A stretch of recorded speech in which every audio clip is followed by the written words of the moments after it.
So the last time we highlighted full season Winston points, we looked at one of the most prestigious open wheel series in the world, F1. In this video, we're going to start looking at the full Winston point seasons for one of the most prestigious open wheel series in America, IndyCar. Now, since IndyCar has gone through many changes over its history, we're not going to be covering every season in this video. We'll break it up into a few and look at those later. But when I say IndyCar has gone through a lot of those changes, I'm talking about the series name changes. IndyCar's inaugural season was in 1905 under the name American Automobile Association, also AAA for short. This name would last until 1955 when the series evolved into the United States Auto Club, or USAC for short. Those are the seasons we're going to specifically cover in this video. Anything else for the future will be the next one. And yes, to avoid any of the confusion, all these series that I mentioned are going to be under the IndyCar banner, and we'll look at those in the later videos. But for now, let's take a look at these seasons with NASCAR's Winston Cup format. Now, like I did in the previous video, here's the point structure that we're going to use to calculate the champions. This is NASCAR's 1975 to 2003 Winston Cup format. It awards the race winners with 175 points, second gets 170, third 165, and so on and so on. But in the race, during the season, if a driver does lead a lap, they will get 5 additional bonus points. And if they lead the most laps in a race, that's another 5 bonus points. So in total, if you win the race, lead the most laps, that is a max points day of 185 points. And at any point in this video, you see a champion or a year with an asterisk next to its name, that means the points total is unofficial. Since these series did not have accurate timing and scoring like we do now, not every race in the season tells you the amount of laps the driver led. So for example, if we have a champion with an asterisk next to their name, that means they could have earned more points if we had the laps led data that we do now. That also means that the driver behind them could have also led more laps and could have beat him for the championship. So unfortunately, since these races took place a long time ago, not everything is fully accurate. We're just going to have to pretty much go with what we got. But without any further ado, let's get started. So the first official IndyCar season took place in 1905 with just 11 races on the schedule.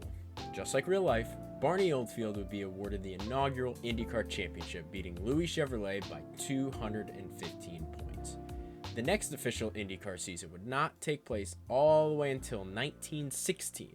The reason for this, of not having any championship season from 1906 to 1915, is not 100% known, but we can assume it's because of the racing safety and all that went on at the time. There were still races held at the time, but they were not considered official, so we're not going to focus on these in this video.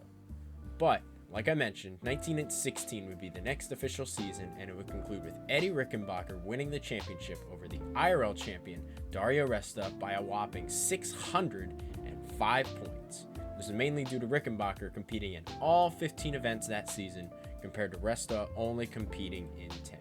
And from there would be no more official seasons of IndyCar from 1917 to 1919 due to World War I. IndyCar would then return to competition in 1920 with Jimmy Murphy winning the championship, with IRL champion Gaston Chevrolet finishing back in 6th. Eddie Hearn would be the champion in 1921, beating the IRL champion Tommy Milton, while Harry Hart would get it done in 1922, beating the 1920 champion Jimmy Murphy. Eddie Hearn would win his second title in 1923, and Bennett Hill would get it done in 1924. Harry Hart would be the next repeat champion, and he would be the first driver to win back-to-back titles in 1925 and 1926. Hart in 1925 would also be the first driver to win the title despite not winning any of the 11 events that took place that season. The 1920s would then end with 3 new champions in Pete DiPaolo in 1927, Ray Keech in 1928, and Louis Meyer in 1929. So in total, if we compare these champions to who won the championship in real life, we would only see 4 drivers win the title in this system who also won it in real life. Hearn in 1923, Hart in 1926, DiPaolo in 1927, and Meyer in 1929. Talk about consistency when it mattered most. The 1930s would begin with 2 drivers winning the title who did not win it in real life. Russ Snoberger would get it done in 1930, while Shorty Clanton did it in 1931. Bob Carey would match real life and get it done in 1932, and we would see two new winless champions the next 2 years. Lou Moore gets it done in 1933, and Frank Briscoe in 1934. We would then finally go on another short roll of similar IRL champions the next 2 years. Kelly Patillo would get it done in 1935, and Maury Rose in 1936. And we would then end off the 1930s with two different drivers winning the title, and all of them are going to be going winless that year. Ted Horn gets it back-to-back in 1937 and 1938, and George Behringer in 1939. Fun fact, up to this point, we have had 22 official seasons, and the champions in 7 of them were winless during their respective season. We would never see this in motorsports today, at least. We came close in 2014 in the Cup Series, but despite that, no way we would probably see that now. Moving into the 1940s, we would kick things off with Rex Mays winning back-to-back titles in 1940 and 1941. He is now the third driver in history up to this point to win titles in back-to-back seasons. IndyCar would then be put on pause the next 4 seasons from 1942 to 1945 due to World War II. Activity would then resume in 1946 with Ted Horn being the first driver in history to win 3 straight championships from 1946, 1947, and 1948. Up to this point, Horn would be the all-time championships leader with 5 titles for his career. Crazy thing, he did not win a single race in 3 of those 5 seasons, in 1937, 1938, and 1946. Unfortunately though, Horn would be involved in a second lap crash in the final race of 1948 and pass away shortly after. His final numbers for his career, he had 40 starts, 5 wins, 29 top 5s, 34 top 10s, and 5 championships. Huge respect to the late great Ted Horn. And we would then end the 1940s with 5-time season winner Johnny Parsons getting it done in 1949, just like real life says. As we enter the 1950s, IndyCar would soon see its first big change in ownership, but we'll get to that in a moment. Tony Bettenhausen would be the next driver to win back-to-back titles as he would get it done in 1950 and 1951. 1950 would also see the closest battle in IndyCar points history. Bettenhausen would beat second place Duke Dinsmore by 1 single point. His championship that year would be cushioned thanks to his 3 wins compared to Dinsmore's 1. The 1952 championship would be won by Chuck Stevenson, just like real life says, and Sam Hanks would win it in 1953. We would then see another driver to win back-to-back titles, as Jimmy Bryan would get it done in 1954 and 1955. But before we move on, let's address the elephant in the room. Like I mentioned earlier, IndyCar ownership would change following the 1955 season. Up to this point, the series was run by the AAA. They would eventually back out of their ownership, and the United States Auto Club, or USAC, would be formed and take over the series for ownership. Primary reason the AAA did step out was due to the 1955 Le Mans disaster, but I'm pretty sure since everyone knows what that incident was, you can find plenty of videos to inform you on what happened in that moment. But as we continue on, activities would then resume in 1956 with Jimmy Bryan keeping the streak alive and winning his 3rd straight championship in a row. He's now the 2nd driver to complete this feat behind Ted Horn's run in the 30s.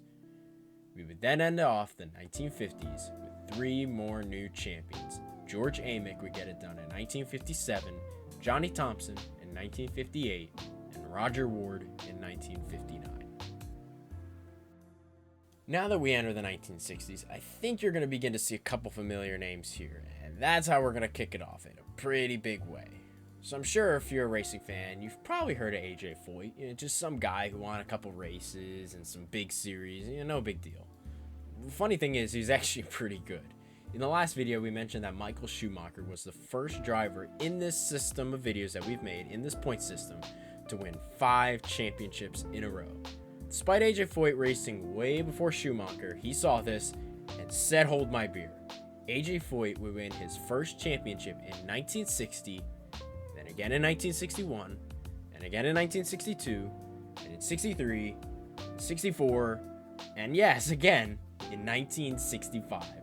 Yes, AJ Foyt went one of the greatest performance streaks in motorsports history and would win 6 championships in a row. In total, he made 79 starts within those 6 seasons and won an astounding 32 races. That is a 41% win ratio. And based on the math, you could basically say Foyt was going to win a race about every 2.47 attempts. Absolutely insane. I'm sure drivers now could wish for a stat like that. Speaking of legendary drivers, Mario Andretti would then beat Jim McElreath for the title in 1966 with a total of 8 wins that season. Bobby Unser would then beat AJ Foyt in 1967 to get his first title, while Mario Andretti would go back on top, winning his second and third titles in 1968 and 1969. 1968 is also when Andretti would score the most points recorded by any IndyCar champion in this system. He scored 4,049 points. And in 1969, we would also see the biggest gap in between first and second place in the final points. Andretti, the champion that year, beat Bobby Unser by a monstrous 988 points. And another stat that this season had is that we would see the most driver entries in total. There were 100 drivers to start a race during the season. And previously in 1968, that was the second most entries in a season. Only one short, it had 99. Almost beat the record, but still really impressive. These are the only 2 seasons that we ended up seeing 90 or more entries in a season. So if you ever want to look at dominance during a motorsports era, look no further than the 1960s with Foyt, Andretti, and Unser. The 1970s would then be the final decade that we're going to cover in this first part of the IndyCar Winston points. Younger brother of Bobby Unser, Al Unser would kick off the 1970s by winning his first title and a first-time winless champion in Lloyd Ruby getting it done the next year in 1971. This is now the first time we'd see a winless champion since Ted Horn did it back all the way in 1946. We would then go on another streak where the IRL champions match the champions in this system. Joe Leonard gets his first title in 1972. Roger McCluskey beat Mario Andretti in 1973 for his first. Bobby Unser would win his second title in 1974. And AJ Foyt would return to the top and win his 7th career championship in just 16 years. This is already the most titles for a driver with this system that we have covered, as Foyt has passed Ted Horn with 6 titles when he won his last in 1965. Gordon Johncock would be the 8th driver in this system to win back-to-back championships, as he'd get it done in 1976 and 1977, although it was Tom Sneva who beat him in real life in 1977. Sneva would then get revenge and beat Johnny Rutherford in 1978 to win his first title by just 38 points. This would be Rutherford's 4th career championship runner-up finish in the last 5 seasons. He was also runner-up 3 times in a row from 1974 to 1976.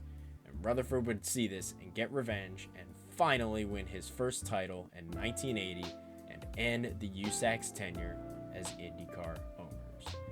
But before we do that, let's end off the 1970s decade and this part of the video with AJ Foyt becoming the champion for the 8th and final time of his career. This now ties Lewis Hamilton for the most career championships within motorsports that we've covered so far in this system. Over the span of 8 championships, from 1960 to 1979, Foyt would garner the most legendary numbers in almost all of IndyCar. 255 total starts, 66 wins, 136 top 5s, 161 top 10s, and 6,550 laps led. All hail to the greatest IndyCar driver of all time. So here are the final stats of this portion of the IndyCar Winston points. Obviously, AJ Foyt sits alone at the top of the all-time championships list with 8 total titles, and Ted Horn not too far behind with 5. Hartz, Bryan, and Andretti got their titles in dominant sections of seasons. And of course, we have multiple 2 and single-time champions, garnering a total of 37 different champions in a total of the 59 seasons that we've covered. And again, as a reminder, the names that you see with an asterisk next to the year means that since not all the laps led data was available to us today, we do not have the exact total points that we could score for every driver. So, for example, Harry Hartz in 1926 could have been beaten by runner-up finisher Frank Elliott. Elliott could have led more laps than Hartz, which could have gave him more bonus points, and therefore he could have beat Hartz for the title. But since we don't have all those accurate numbers, this is what we've got. So if you see any other asterisks after this on any of these lists, it's for the same reason. Similar to this, we got 43 different drivers who finished runner-up in these 59 seasons. Rutherford claims the top spot with 4 runner-ups in a total of only 5 seasons, while Bill Cummings also had an unfortunate time in the 30s as he was a runner-up 3 times in 4 years. Then, of course, multiple different drivers with 2 or 1 runner-up finish throughout the history.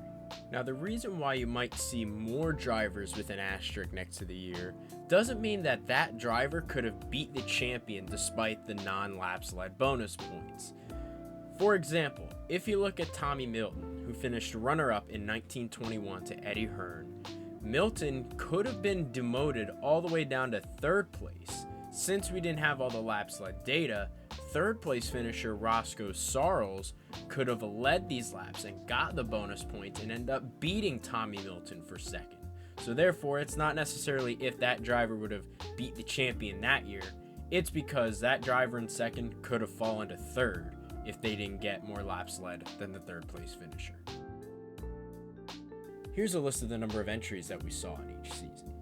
Here you can only see 2 seasons featured more than 90 drivers, 1968 and 1969. The rest primarily hovered between the 80 to 30 entries, with the only one outlier being in 1905 with only 16 entries. That's only over just half of the total IndyCar field in a normal race today in 2025. Now, here's a list of the total amount of points that were garnered by each champion each year. And just like the last list, 1968 and 1969 stay up top with Mario Andretti scoring 4,049 and 3,871 points respectively.